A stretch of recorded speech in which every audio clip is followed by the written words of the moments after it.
yeah, that's the truth. But I'm still triggered by it. When I feel like my husband is playing with me, and it's like, we here because of what you did to me. Like, it set me off. But Kendra, can I ask you? Hey guys, and welcome to Little Black Book. You know what time it is. Well, my hat's on the best of this. All right, cool. Listen, we're talking to you guys about why she must keep punishing you. Right, so we're going to take the overall general topic, why she must keep punishing you. We're going to use Jock and Kendra as an example from Couples Retreat Season 3, Episode 4. Now, look, let me keep it a buck. The word punishment is the infliction of imposition of a penalty as a retribution for an offense. Let's keep it simple because that English was hella mad. But it's the infliction of a penalty as a recompense or as a collection of debt in a sense of what that person has done. Thank God for Jesus because he took away our sins. All right, but in relationships, the reason why people go into punishment is because they feel that the retribution that has been given to them was not enough. And there are many people in relationships who are in this space where they felt like your action, the recompense or the retribution or the restitution that you give emotionally and mentally was not enough. Therefore, I must keep punishing you until you get it, right? Because I'm still hurt by your action. Now, we're going to break down young Jock and Kendra because they give us a great example of this aspect.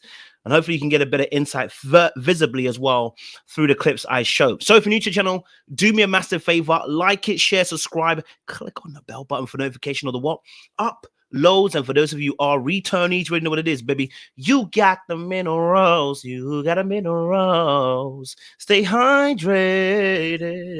Listen, you already know what it is, baby. All right, cool. Let's get into this video and let's break it all the way down for you guys in terms of what we're talking about. Let's watch a little bit more and then we're going to break it down. Looking at your body language, you've heard this record over and over again. Repeat. How long do you all got to continue? Now, it's interesting because obviously they've been having the same cyclical arguments over the last few years.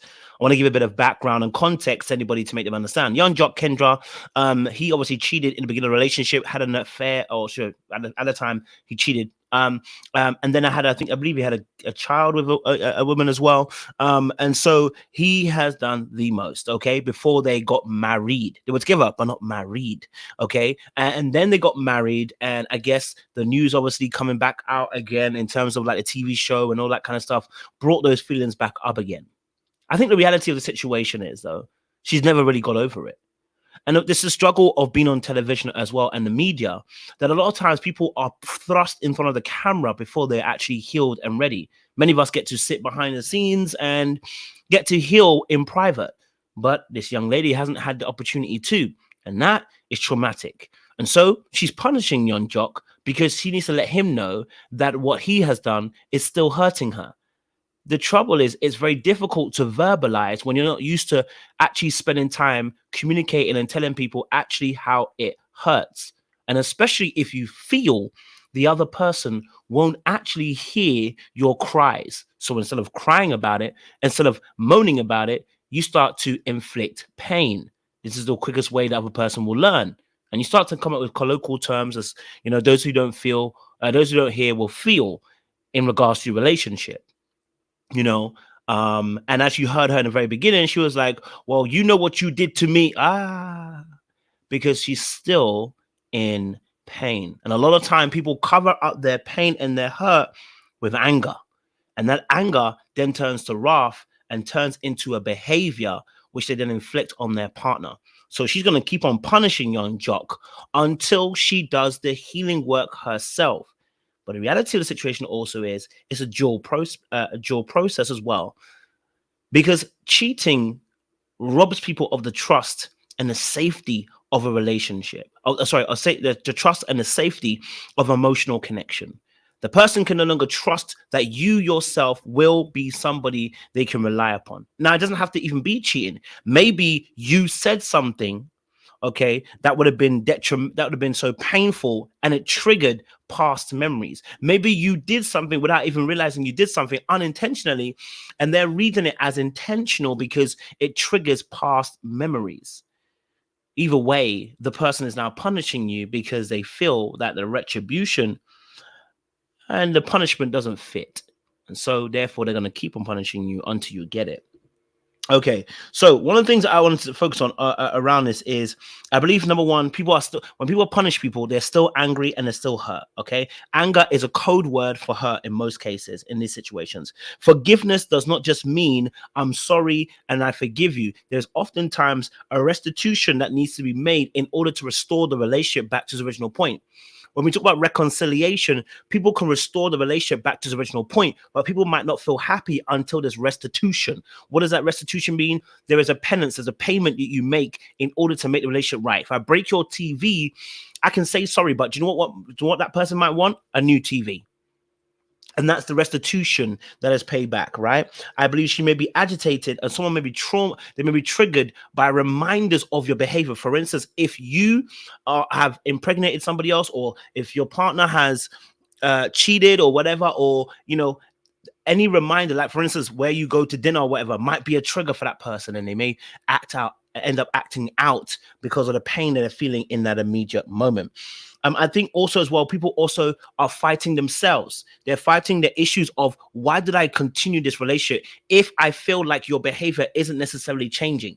And again, that's based on perception. But if I feel like your behavior is not necessarily changing, or if you end up doing something that hurts my feelings another way, then they're pushed all the way back again. And then like they're re-triggered once more again, simply because they're hurt, right?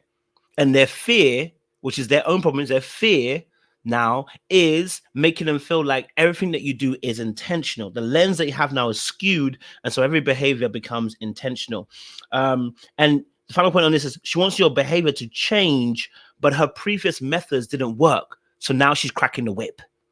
Okay. What she might have thought she spoke to you. She might have thought that she came up to you. She might have thought that, you know what, I kept on saying it, but he don't be listening. And then now it's like, I'm going to crack the whip. Okay. And a lot of this stuff comes from childhood trauma not dealt with. But let's get into this and break it down from young Kendra and young Jock and young Kendra last a little bit here as well. Okay. Continue to pay the debt of something in the past, because sister, it's hardening you. Locked mind, locked body. Now, what's interesting about this is, and remember I have to do a part two, I don't want to keep this too long. What's really interesting about this is her body language, and what they show later on, and they talk about it, is that she's still angry and she's still hurt about it. And even her speech and what she said earlier on shows us that she's still in that place of anger. And since you're holding on to anger, you can't embrace the love that's coming your way. So even if the other person has changed, you won't really know, because your anger will be soothing a wound that you're feeling. Your anger becomes your lullaby that lulls you to sleep now. And instead of it being the love, you dip into the anger, because the anger is less vulnerable. It means I don't have to spend time actually dipping into my emotions and dipping deeper beyond the surface to actually address what I feel. And again, a lot of this comes from childhood and not being able to express, be able to understand or process your emotions. And that's emotional regulation. And so our behaviors start to indicate what our mindset is. Again, you heard me say about this. Perception is what is led by your attitude. Your attitude is informed by your belief, and your belief is informed by your experiences. And if your experiences are negative, your belief becomes that certain things are negative. And then that impedes on your attitude and how you show up and how you behave and how you respond. And therefore you see the world in a negative light. Okay? For your perception.